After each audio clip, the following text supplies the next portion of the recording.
Hi, good evening, everyone. How are you? It's Megan from Hillcrest Country Club, here to do story time this evening. We're going to be reading two different books, The Magic Carpet Ride, and then what I'm going to read, The Riverbank from the Read to Me Mommy Treasury that we've been reading the last few times. So if you are ready to get started, let's go ahead and read The Magic Carpet Ride first. Like I said, if you have them at home, join us and let's read along. So, The Magic Carpet Ride. Ali was walking through the city when he saw a group of people by the Sultan's palace. What was going on? A royal announcement had just been posted. He went over to read it. A birthday party for the princess. Ali wanted to go, but he would have to give the princess a present.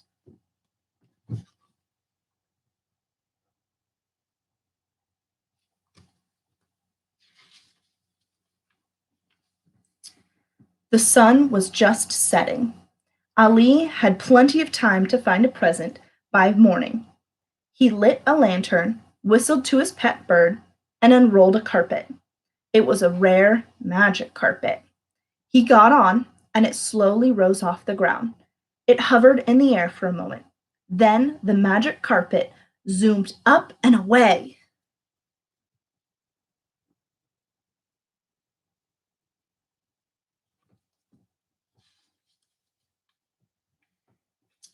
The magic carpet soared over the city and past the Sultan's palace. Ali spotted the princess leaning out her window, looking at the stars. She didn't seem at all like a princess. She seemed like someone Ali might have as a friend. He had to find her a very special present. Do you see the princess?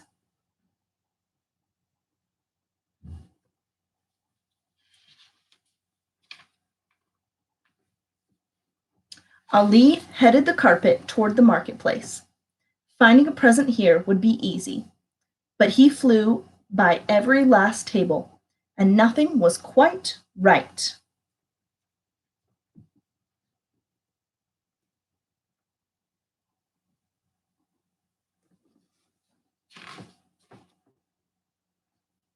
The magic carpet flew out of the city and over the desert.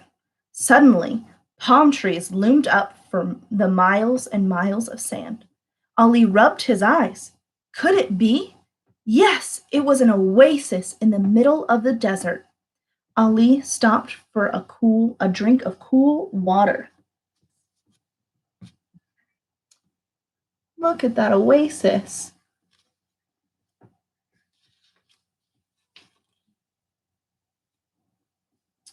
The magic carpet passed over a long merchant caravan.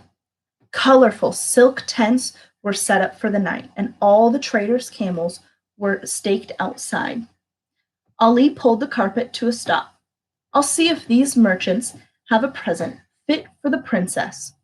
He looked at dresses and jewels, bottles and baskets, but nothing caught his eye. Do you see Ali on his carpet?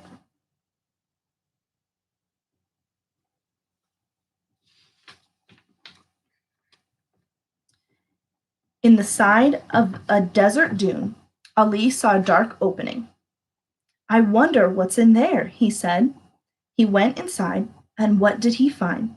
A cave full of marvelous treasure and a huge sleeping genie. Ali knew he definitely didn't want to wake him. Let's get out of here, he whispered to the carpet.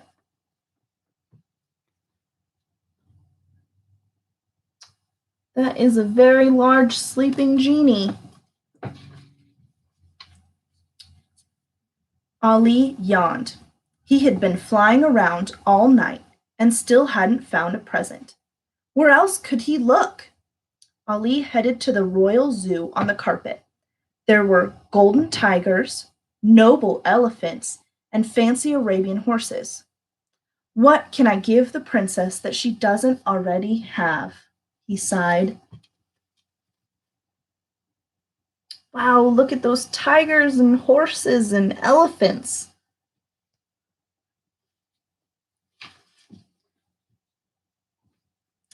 At dawn, Ali flew tiredly back to the Sultan's palace without a present. He watched the long line of rich sheiks carrying all sorts of expensive gifts. It had been silly to think that the princess would ever want a present from someone like him. He was just about to go home when he remembered the princess leaning out her window, looking at the sky. Suddenly, he knew exactly what he could give her.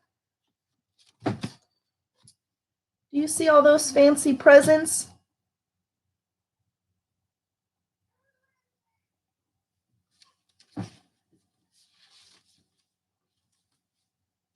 Ali flew over the heads of the rich sheiks and into the palace throne room.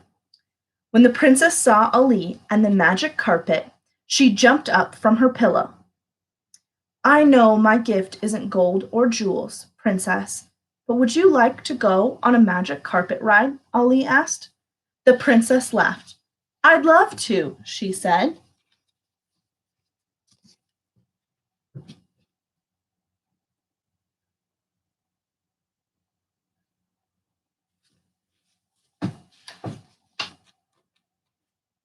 Ali stayed for the entire party.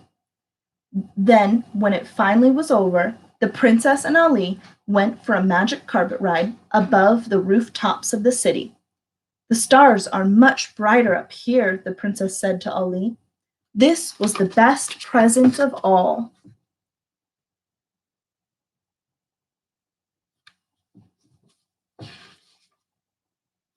But the next morning, everyone in the city was just waking up. But where was Ali? In a corner, under the magic carpet, fast asleep. The end. Would you like to go on a magic carpet ride? I think I would. That would be very neat.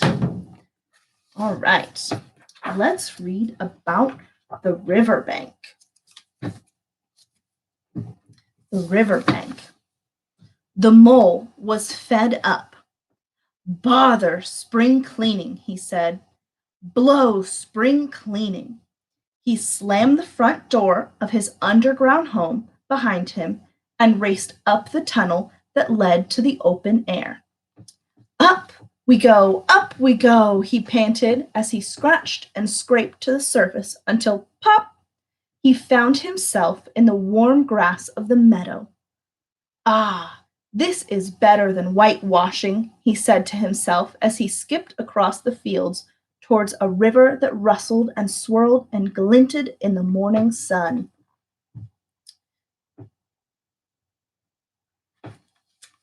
Mole had never seen a river before.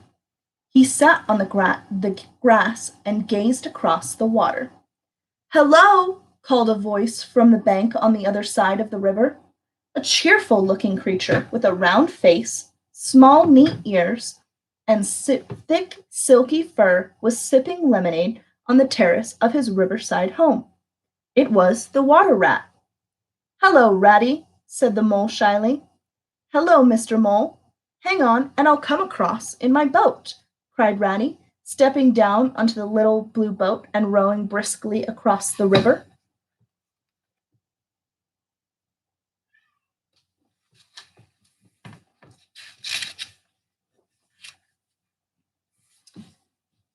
I've never been in a boat before, said Mole nervously. What? Cried Ratty as he put out a friendly paw to help Mole step into the boat. Is it nice? Asked the Mole. Nice? Nice? It's the only thing, said the water rat. Believe me, there is nothing, absolutely nothing, half so much worth as simply messing about in boats. I tell you what, he exclaimed, let's make a day of it. We'll have a picnic up in the river. There's a hamper already packed under your seat. What's in the basket? Asked the mole. There's cold chicken, began Ratty. Cold ham, cold beef, cold pickled heron skin salad, French rolls. Oh, stop, laughed the mole. It's all too much. And with that, Ratty began to row steadily up the river. The mole sighed with contentment and leaned back into the soft cushions. This is wonderful, he murmured. Do you see Mr. Mole getting into the boat? And look, there's Mr. Mole and Mr. Rat going for a ride on the river.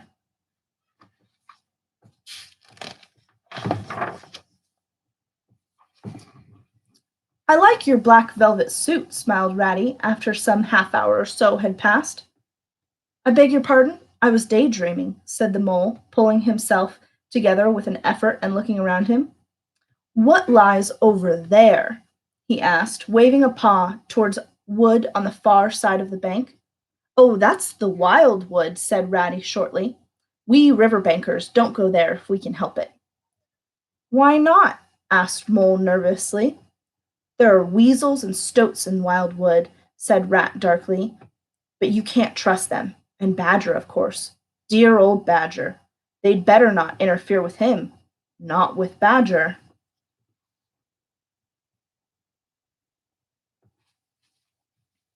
Ah, here's our picnic spot, said Ratty. They picnicked in the green bank of backwater, where the tumbling waters of Weir filled with air with a soothing murmur sound. What are you looking at? Asked Rat after a while. I'm looking, said the mole, at a streak of bubbles that are traveling along the surface of the water. Suddenly, a broad, glistening muzzle with white whiskers broke the surface of the water. Mr. Otter, cried Ratty, meet my friend, Mr. Mole. Pleased to meet you, said the otter, shaking water from his coat. You see them enjoying their picnic.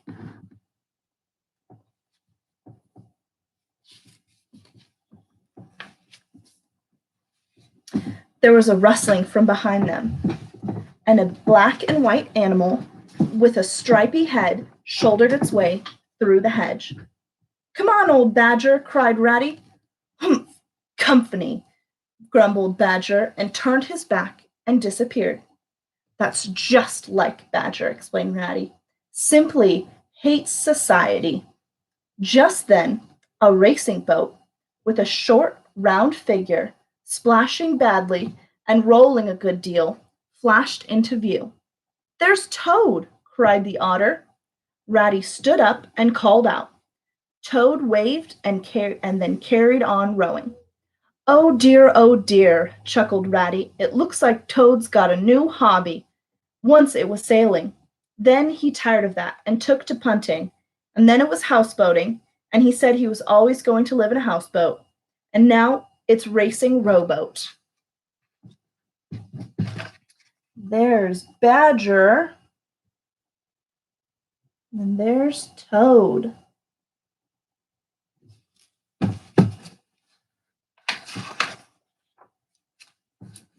The otter shook his head. It won't last. Whatever Toad takes up, he tires of, and then starts on something new. What about the time when, just then, a wandering mayfly swerved overhead and then settled onto the river? There was a swirl and a cloop, and the mayfly disappeared, and so did Otter, leaving behind him a streak of bubbles on the surface of the river. The picnic party came to an end, and the afternoon sun was setting as Ratty strolled homeward in a dreamy mood, not paying attention to the mole. But the mole was getting restless and presently said, Ratty, please, I want to row now. He jumped and seized the oars so suddenly that Ratty fell backwards. Stop, you silly fool, cried Ratty from the bottom of the boat. You'll tip us over. The mole made a great dig at the water with the oars, missed the surface altogether, and found himself suddenly lying on top of Rat, grabbing at the side of the boat, and the next moment, sploosh, the boat capsized. Uh-oh, they fell into the river.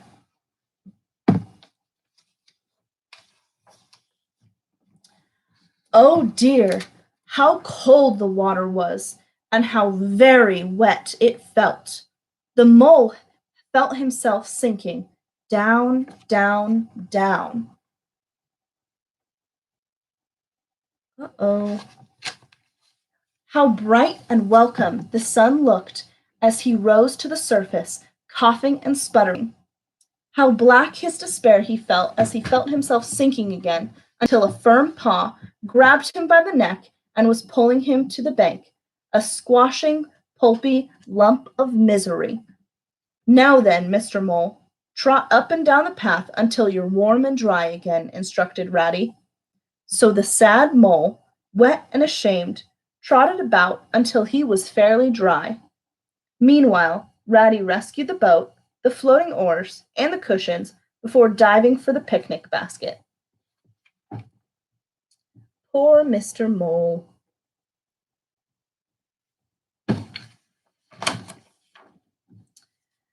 It was a limp and sorry mole, still a little wet on the outside and ashamed on the inside, that stepped into the boat. Oh, Ratty, can you forgive me for my stupidity? Shall we ever be friends again? Goodness me, dear friend, laughed the good-natured rat. What's a little wet to a water rat? I'm more in the water than out of it most days. Don't you think any more about it. Of course we'll always be the best of friends. Look here, I really think you had better come and stay with me for a while, and then I'll teach you to row and to swim, and soon you'll be as handy on the water as any of us river folk. The mole brushed away a tear with the back of his paw, and Ratty kindly looked in the other direction. When they got home, Ratty made a bright fire in the parlor and found a bathrobe and slippers for Mr. Mole to wear before seating himself in a big armchair and telling him riverbank stories until it was time for supper. It was a very tired and contented mole who was taken upstairs to the best bedroom, where he lay his head on a soft pillow and allowed the lap, lap, lap of the river to send him off to sleep. What a busy and wonderful day it had been. The end. What did you think of the riverbank? Poor Mr. Mole, tossing over the boat, huh? That's okay. At least they ended as friends. Well, thank you for joining me tonight, and I'll see you next time for story time. Thank you again.